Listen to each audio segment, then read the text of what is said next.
ladies and gentlemen. Thank you so much for joining us in this podcast organized by the Embassy of Israel in Athens. The impetus of this discussion is provided by an international conference that will soon take place at the Aristotle University of Thessaloniki in cooperation with the Hebrew University of Jerusalem. The title of the conference will be Intercultural Contacts between Ancient Near East and the Mediterranean, and quite interesting discussions are expected to ensue. Unfortunately, the proper study of the ancient Near East has not yet reached the Greek academic world, and with few exceptions, perhaps at the University of Rhodes, and also in some language programs at the University of Athens.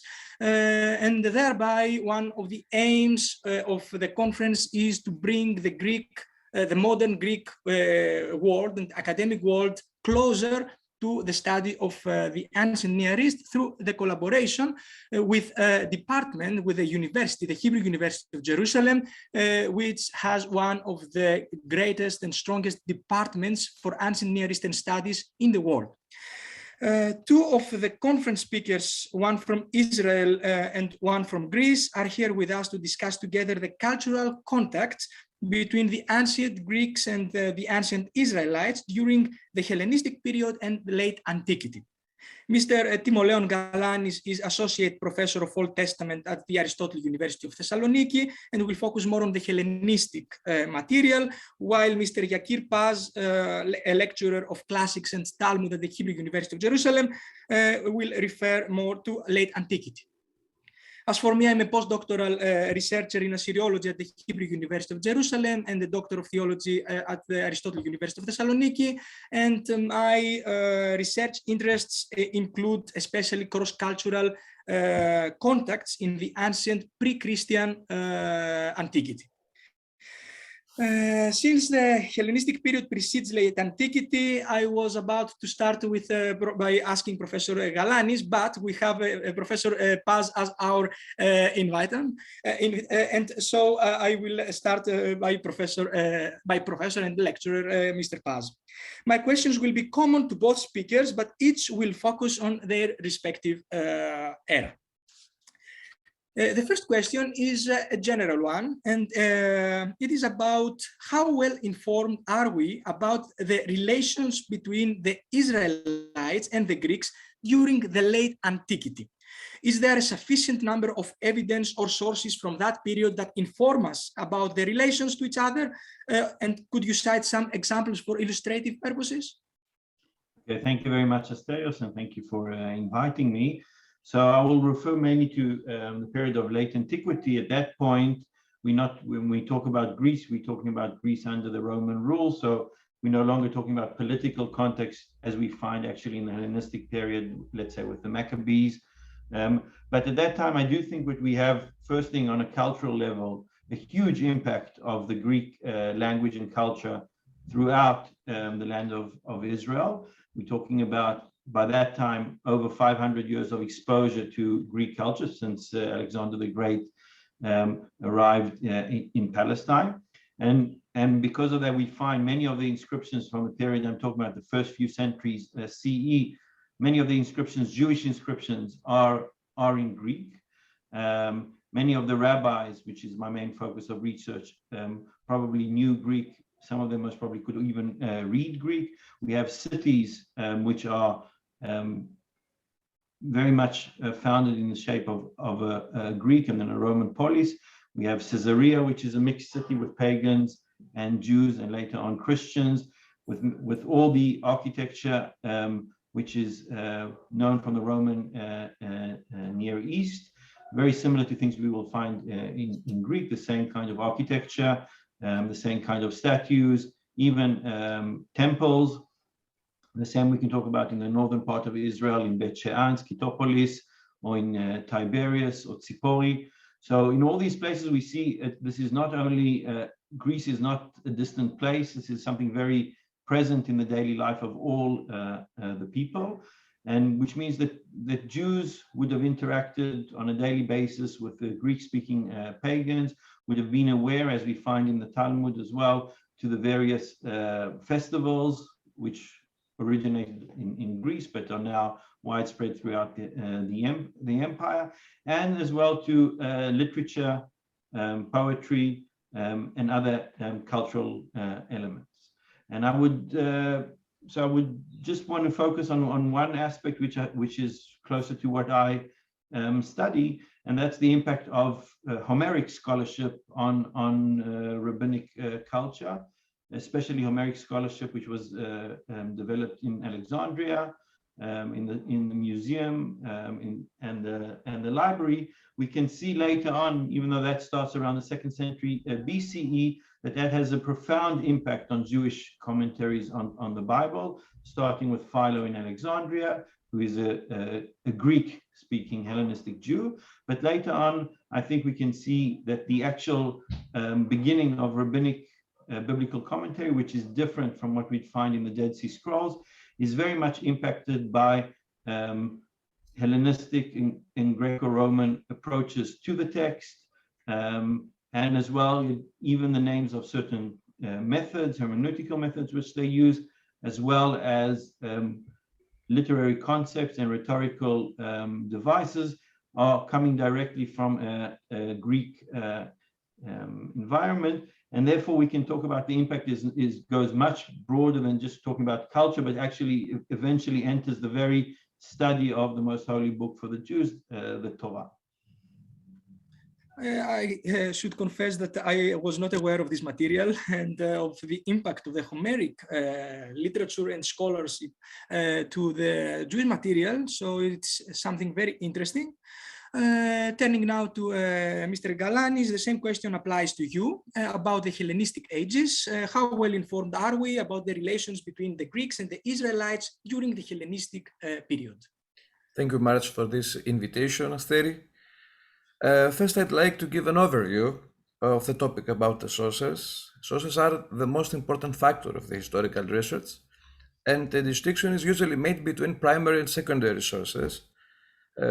Archaeological finds, inscriptions, and iconographic material are primary sources, and texts are called secondary sources. For example, secondary source is the text of the Bible and the authors of the Greco-Roman world, such as the Jewish historian of the 1st century, Flavius Josephus, and Greek and Latin authors, for example, the authors of Sicily, Hecatæus, Tacitus, and others. The famous Egyptologist Jan Assmann, a German Egyptologist, distinguishes between 3 categories of sources. The first category includes the archaeological finds, Spuren. The second, the iconographic and the epigraphic testimonies that express a message, Botschaften. And the third, it's called memory or mythos. As Assmann calls the available text of the collective memory. This collective memory, this third group consists of texts that have been written much more later. This text record and comment the story as a memory of the past. This third category shows how useful are sources that contain the collective memory as memory of the past. I want to point out how important are sources of later period, such as the Talmud and writers of the Byzantine era. A very good example of the third category of sources is a famous rabbinical narrative about Alexander the Great. This is a story about Alexander's visit in Jerusalem and the meeting with the high priest of the temple. Flavius Josephus also knows the story. The high priest, according to the Jewish sources, was Simeon HaTzadik, Simeon the Righteous, a very important Jewish man of the Hellenistic era. He lived in the time of the Syrian wars. At the beginning of the 2nd century BCE, Antiochus the Great, the king of Antioch, the king of the Seleucid kingdom, conquered the region of the Phoenicia and Judea. after the war against Ptolemies, Antiochus visited Jerusalem. The high priest Simon received him in the city, according to a narrative of the historical work of Josephus II. The tradition about Alexander's visit in Jerusalem is probably related to the above historical event. And this is more later. It is very interesting because in late antiquity and also medieval sources, the figure of Alexander the Great was widely exploited through many different Christian, especially writers, but also Jewish writers, like we have the Alexander romances, and all these in the Coptic Christianity presents the Alexander the Great as equal to the two horns of the Quran, and it is very interesting, the horned one. So it is very interesting that we have such an inspiration to many different cultures. So my second question to Professor Paz is, during the late antiquity and of course in Hellenistic age, we know that there was a strong religious syncretism with many cults, religious cults arriving in Mediterranean from the Greater East. One, the Mithras cults, for example, is a characteristic example of all this. Was there such a kind of a religious syncretism between the Jewish and Greek religions during the late antiquity? Yeah, so I mean, we have to talk about it on different levels. I will focus first on what we know from Hellenistic Jewish literature, where we see a certain form of syncretism, which is more the combining of the two histories, or the two mythologies. So one nice example we can find in, if we look at the Sibylline oracles, part of which were written by Hellenistic Jews, some are later additions by Christians, but one of them talking to supposedly a Greek audience and giving a humoristic interpretation of history, meaning that the gods are actually only human beings, talks about a division of the world to three sons, and they are Titan, Titanos, Kronos, and Iapetos. And this obviously is a direct parallel to a certain myth we find already in the Book of Jubilees of the division of the land among the three sons of Noach, so Shem, Ham, and Japhet. And very clearly, the author of the Sibylline oracles chose the name Iapetos because of the connection to Japhet, and they might even be etymologically connected. But this is a way of putting these two, taking a myth which we already know actually from the Homeric poems about the division of the cosmos into three between the three brothers, Zeus and his two brothers, and Zeus, Poseidon, and Hades divide the world into three. We see a kind of, on the one hand, a kind of Judaizing version of that, which we see in the division of the world among the three sons of Noach.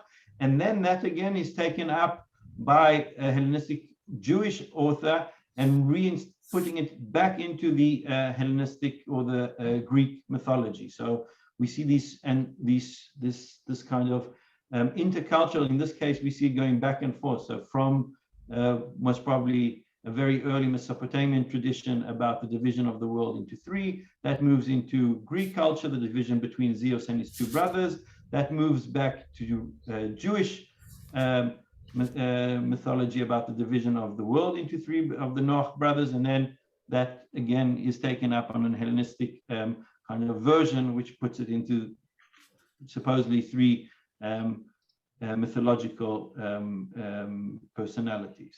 And the second example I would like to just point out, we see that also in Philo of Alexandria, is that already Jews in Alexandria, most probably Jews of a more kind of scientific comparative approach, we're talking about the 1st century BCE, in one of the most cultural centers, the biggest cultural center of the world, Alexandria, they notice a lot of similarities between Greek mythology and biblical mythology. And one of them is the Tower of Babel, which is supposedly a mutiny of the people in order to overcome God above.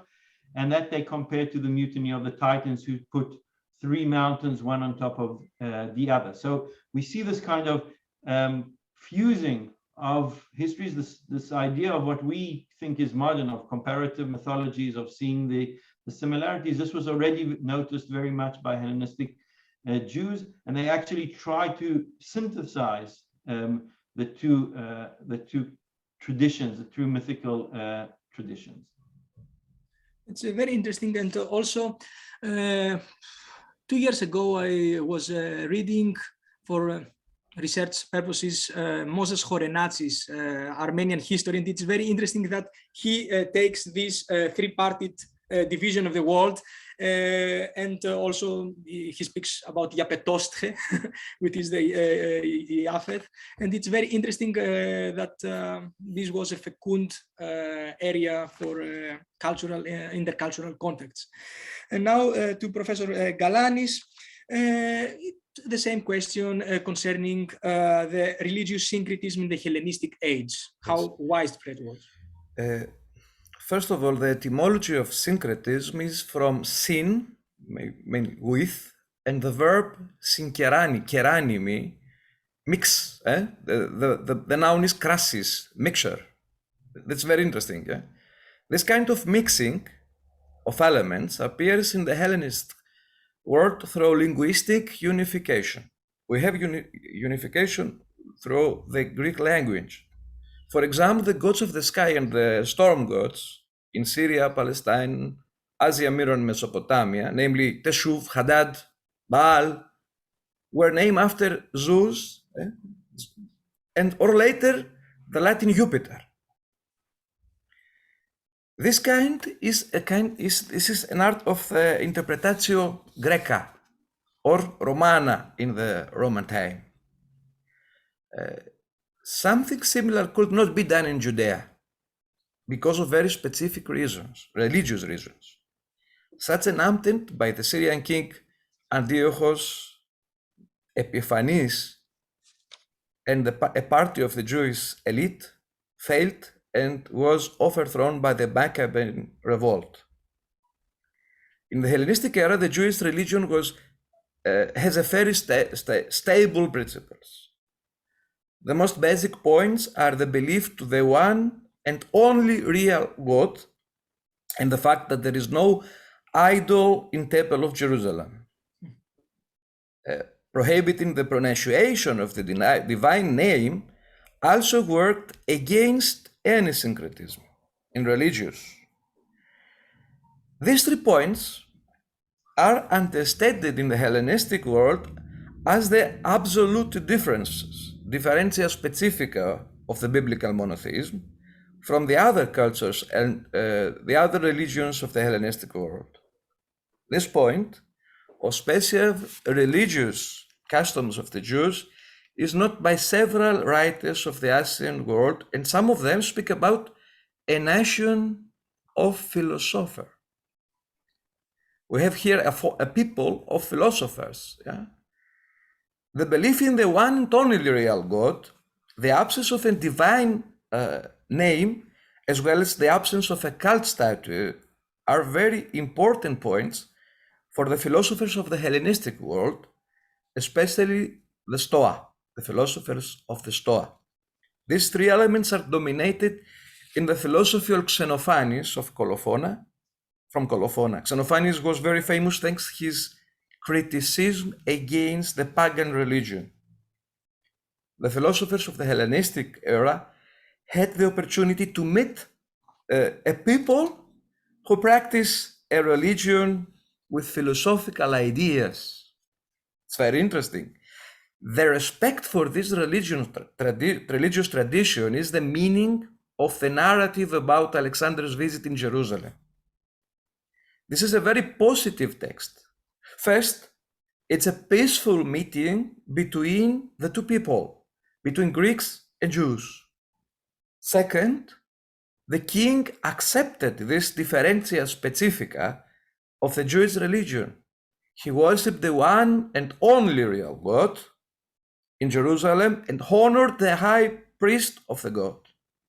In fact, he recognized the right of religious freedom of the Jews throughout the territory of his kingdom. Appion, an Egyptian sophist of the 1st century, blamed the Jews, according to Josephus, that they did not worship the gods of the polis, mainly the Greek Roman city. On the contrary to this polemical topos of Appion, the King Alexander recognized and respected this right, the right of the religious freedom. Very interesting also. And I'm not sure if in the Hellenistic ages or in the late antiquity the syncretism was wider. I have the sense that possibly it was during the late antiquity, because the Hellenistic age preceded. So there was a syncretism already during the Hellenistic era, and then this was continued during the late antiquity. I will now turn to a question of language. Usually when there is a communication between cultures, that communication involves their language. Do we have examples that show to what extent the Greek and or Hebrew language was affected by this communication? To Professor Paz first. Okay, thank you. So this is actually possibly the most impactful aspect of the encounter between Greek or Hellenistic culture and Jewish culture in Palestine. So as I said, by the time the rabbis appear, there's already been Greek impact for over half a millennia. And that impacted the Hebrew language, also the Aramaic, on all levels so starting from the Second Temple period and onwards to the Byzantine period. So we have the amount of words we have borrowed from Latin in rabbinic sources is massive. And actually also very little impact of Latin. So there's, for every one Latin word, there are 100 Greek words. And just to give us illustrative statistics, so the current count is about 1,500 Greek loan words in rabbinic literature.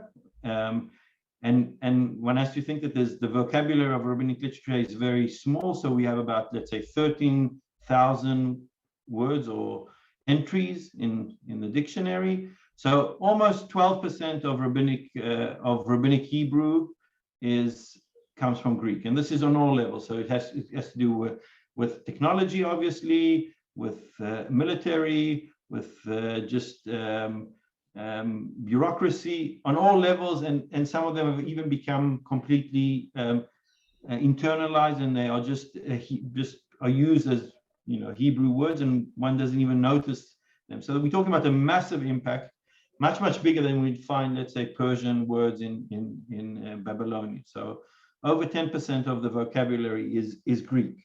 And I'll just so we have many words.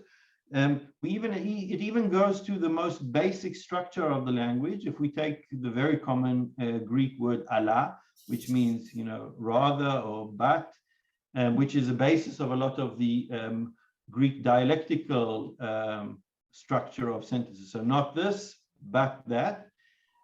We find that it becomes, we find the word Ella in rabbinic literature, which comes from Aramaic. It's originally ilo, meaning if not, but it becomes fused together with Allah and means exactly the same thing, but. And that opens a whole way of writing in a way which is dialectical. So a lot of rabbinic texts say, it doesn't say this, Ella, that.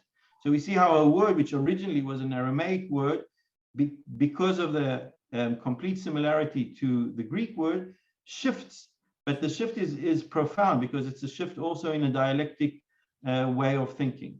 And just one more example, we see that later on in rabbinic literature, they might even interpret words in the Bible, which are Hebrew originally, as Greek words. So one example is the case of Alon Bachut, which is literally the oak of crying, which is the place where Dvorah, the maid of Rivka, is buried, the rabbis say alon we should understand as a Greek word, other, which means, so instead of an oak of crying, it's another crying, which someone else had died there as well.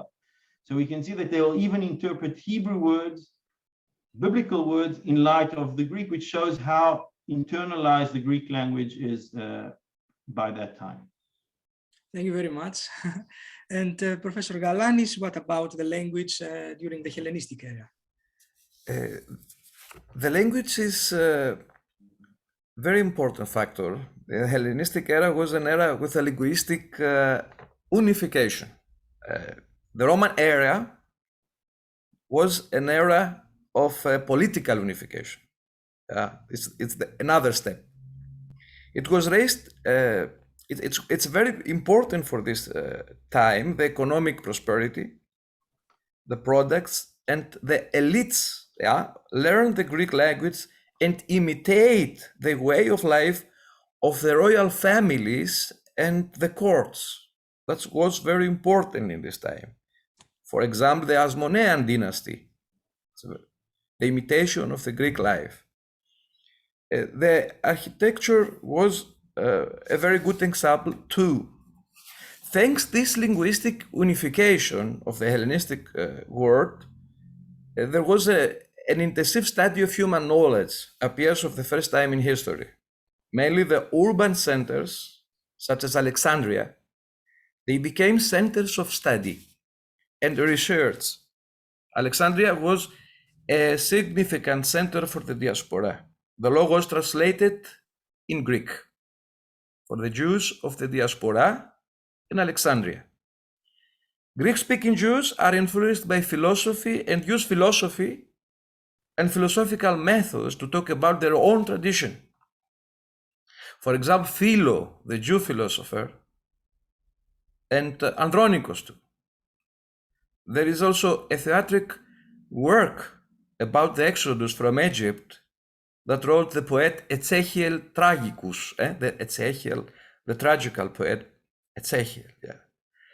The Jews in diaspora also get to know science in many scientific fields, such as medicine. This is evident from Sophia Sirach. Sophia Sirach is a text that seeks to persuade the Jews of this era to use the Hippocratic medicine. It's very interesting. An excellent example of this scientific practice and religious belief is a work from the late antiquity, is the famous Sefer Refuoth of Asaph the physician, Asaph Harofeh. Asaph lived in late antiquity and wrote a medical encyclopedia with material from Hippocratic works and from works from Galen and Dioscurides. It's very interesting. He has significant knowledge of medicine and pharmacy. Also, Asaph wrote an oath for Jewish physicians. That's very interesting. An oath for Jewish physicians who believed in the one and only real God. This oath has many elements in common with the oath of Hippocrates, but also many biblical passages about Jewish faith in God. And the Sefer Refuoth is in Hebrew. He translated the Greek corpus of medicine of his time. It's very interesting. Thank you very much for this contribution. And the language, I think, is the factor that is affected more easily than the other factors, because, you know, it's the daily life. It's most difficult. It is more difficult to have to be affected in your religious views or in political views or something like this, which includes ideology. But in language, when you hear every day the other communities speak on their own language, it is more easily to be affected by it, and we have loanwords and something like this. Since art completes most of the times reality, I thought it would be more suitable that the last question should be concerning art. In terms of art, is there a similar influence of one people, the Greeks, on the other, the Israelites, during the Hellenistic period and the late antiquity? Could you cite examples about the art of that period of time? Professor Paz first. Okay, so first, obviously, I mean, even though in the late antiquity, it's difficult to discern between Hellenistic and Greco-Roman, we obviously can talk about the Temple of Herod, which was built as, you know, as a monument, as a temple, which was popular both in the Near East but also in Rome. So the whole construction of all of Herod's monumental buildings are importing both on material level but also on a artistic level, many elements which we find in monumental buildings throughout the Greco-Roman world. Similarly, we can see the architecture and art we find in the various urban centers, and an example which is very clear when we look at the Seporis in the north, where we see the mosaics there, which are on very high level, and one would think at the beginning maybe they were all housed just by pagan owners, but we know now that many of these houses, even the high-end houses, were owned by Jews, which incorporated a lot of the art and the figural art from the Greco-Roman world. And eventually we find that in the synagogues, which possibly earlier on refrained from or tried to have more of an uniconic ornamentations, but by this period, by the 3rd, 4th century, and possibly even earlier, we find iconography. Some of them even we find the very famous example where we find the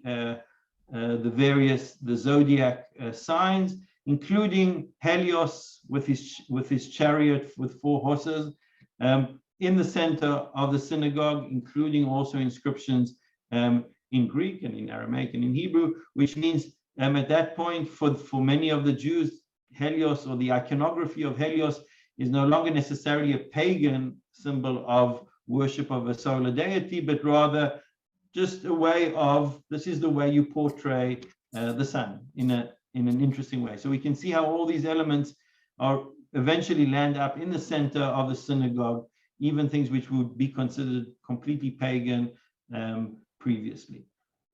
Magnificent information. And what about the Hellenistic ages, Professor Galanis? Yeah, it's very interesting it should be emphasized that there is a development of a special art of pieces, ποίημα, of